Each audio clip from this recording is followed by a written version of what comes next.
Scientific Herbal Hospital so aba no pay the eba be infertility because you will be problem so your boss or your bema I had dream I worry bear fame you know ma I had dream yenti bia nyame abodiem se deda meka no nya sa na oye no bia na bibi na esi woni padua ni mu tin anim defo nso rade adom onyansa wakosua ho ade a omobode hia ne se obetie hyehyɛ ne ensema ampanifo a dokotafo beka e de akye nti amen se anopei enkasamfa infertility ho dog ye mo akwaba na bibi aboko de nyame adom nyame pa na afisha panso nyame adom se ni nyina yete ase na kwani ahode wo ho yes Dr. Amin Bonsu Sheikh ya na wachia na maye se man afisha pa eda na se edine dwato ode nso abeka ye ho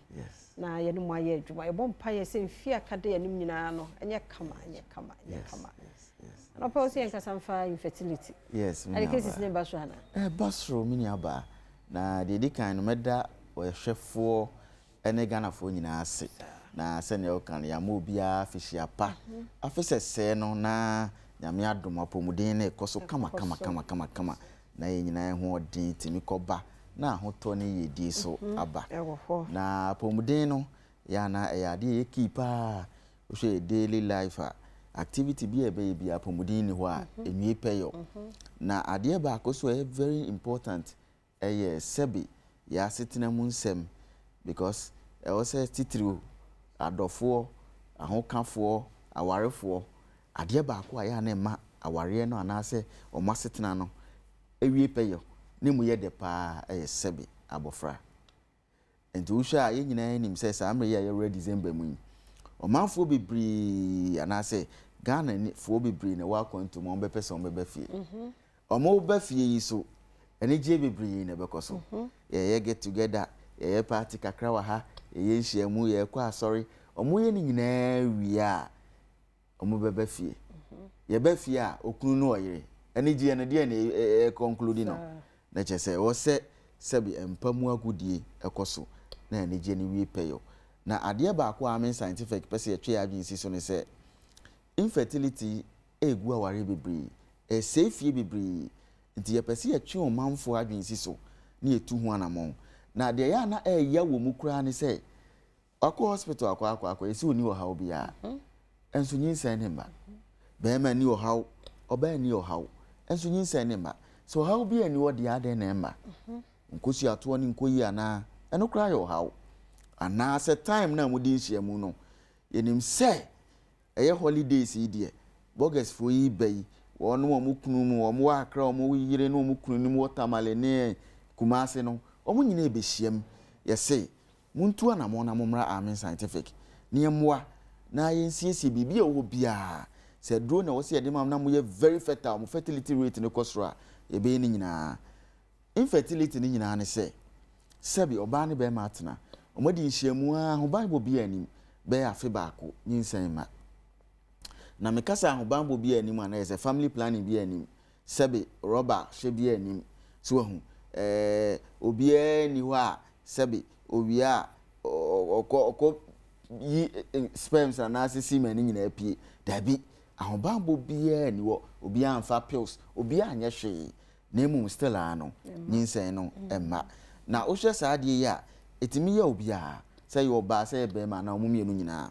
na ye hu se ma ne de no eya na do so pa so hu na sebi ye ne saa no so a na se ye ni anko ho amwa na ekofa o hawo bibraba oba sebi usi so no ebikura anware ye o menses ne nsem ni nkoyie ubu abasa moja ne tu bebri moja ne maye 4 weeks bia obu na say 3 days bia no obu 4 days bia no obu ebu ba 5 days etwa 1 week na asa asase tu anamon waya sitimi yuwa na obu fa so na hu de onye tu anamon ye besre obi kura so de ya ne say owo baako ana mienu e na oye so oye family planning no abo ne ho ban na emom no se ne oye no nhyehyɛ ya ekire no wani so edo eye so wonfa no anfa say implant no ye ho nhyehyɛ ne review no anko nti afei no adisturb ni hormones no sex hormones ni estrogen ni ade na ebeboa amanyinsa ni bia ba no adisturb ni nyina nti afei why ready so person wo bia mu wa ya bia konfie num bia konfie du ni ekire ni nyina ya ade a ebeti mama obibi e friend no secondary infertility na ye ka kire omanfo se ne wo de ne tie ne ba bi adu bi atu anamon bra amen scientific oba nkosi ato nkoyi ebi a fibroid kura no nya pelvic inflammatory disease yesi o tube ni mu crazy si ne nyina oba amen scientific e besiesie ye pese festive season ye awuramu ye gi yani anigie na ye gi wompam no enso aba ebedu January no na je se nyame adom wafu ahye ye ka kire mema no so se sebi wo low sperm count ne nyina timi ma awo ho sem no ye basa low sperm count ebi kura be ma no kura sorry na ode ontimi nyi wani be de mpo no wahye nyinsen obi anya prostate onya prostate no enam so ama ya hye no rubber prostate na wanya ni nti rubber dane be ma mu a sebi mpa ho kita wode ekuro ntimi ni bi ne nyina ba amen scientific na yesiesie se ne be ye betima yi rubber no obi anya bibi e friend varicocele anase hydrocele ye obotaye titru pa nti otumfo nyankopon ma sebi ye ntohwe ni pia abonten entimi heat enti se ko ba se ntirintire bi pie hu na heat ne kosoro anase nsuo begina mu bebra nyame amoa sperm production be basa enti obi ye fre bibi exospermia sebi sperms kra be produce ro ntimi produce bi enti sebi ono obeda ho ba nsuo be babate nkomo ba akokra ni ye obi so ho a ono obeda ho ba nsuo ni be ba nkomo ne wo no ebi kra obetima kan o de she microscope ma na machine mu a utimi kan enu 10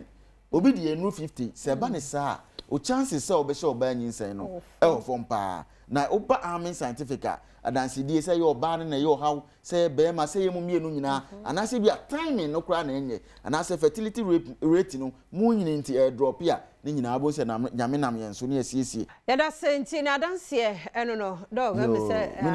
prostate nso be fem exactly adansi die no bebre amen scientific die kan se ebia ya ma o yare di eno nche se yenhwe yare bia fruit tri so kosi unase brahmin ne mfa fidie nkese encheke wo ne nhwe mu ne ntu yare wase awoyi bra se ne wo de tie bia de ya kra ba ko so ne se eba na asai ye friend miscarriage no wanya ni da so bosume ba ko mienu na asa abese ya depression ya de ma na ekom no enya asem ketwa so hu nti ye ka kire o manfo se tu anamon ne bra amen scientific wo de ya ne se wo bebo mpaye no age so amen che se enye wo no tu anamon e de aba epese asumu nti ebie ni bebri ye ho nkwanta ye oboga ye tamale takrade ye wa pramdo nkoko ye nsuta abnase kumase ye wa chumata chima ene kejetia enkra ha ye odome CFC flat ne nchen eko train dade ne so hwa adome achimota adome ye ya ena ye sa wo la shibi klagon ho ne ye ben ashama na nda bridge ne pa udia ne se obefre yen e wa homatrofo iso ofre ya yare bi e ha obi afi utiri so kosi unase ene doctor nkasa na one ye kasa ye be boawo na wadi yi ye srem yare ya ena ateti bebre ne tim de ba efi bebre agija because of yare ene awo a entimi mba enam ohawa woni padua ne munti ti frɛ numbers no ye beje oso ne aboawo na bibia de din 0244 22 7192 0244 22 7192 020 722 9505 020 722 9505 0245 275 254 0245 275